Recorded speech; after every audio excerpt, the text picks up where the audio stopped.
రూపారెడ్డి ఈ పేరు మీరు వినే ఉంటారు ఫ్రెండ్స్. ఎవరు అంటే రీసెంట్గా నల్గొండ జిల్లాలోని కొండమల్లేపల్లిలోని ఒక నాగార్జున స్కూల్ అనే ఒక పబ్లిక్ స్కూల్లో ఈమె ప్రిన్సిపల్గా చేస్తున్నారు. రీసెంట్గా ఒక ఇద్దరైతే ఈమెని చంపేశారు.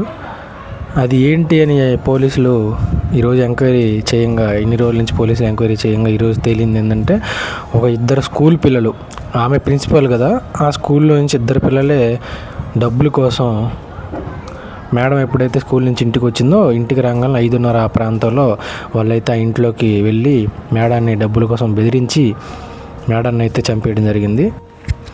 ఈ పోలీసుల ఎంక్వైరీలో మనకి తేలింది ఏంటంటే, ఆ స్కూల్లోనే చదువుతున్న ఇద్దరు పిల్లలు, అనిల్, వంశీ అనే ఇద్దరు పిల్లలు గంజాయి మత్తు పదార్థాలకు అలవాటైపోయి బానిసలైపోయి వాళ్ళకి డబ్బులు అవసరం అయ్యి ఇట్లా ఈరోజు ఈ విధంగా ప్రిన్సిపల్ గారిని చంపేయడం అయితే జరిగింది.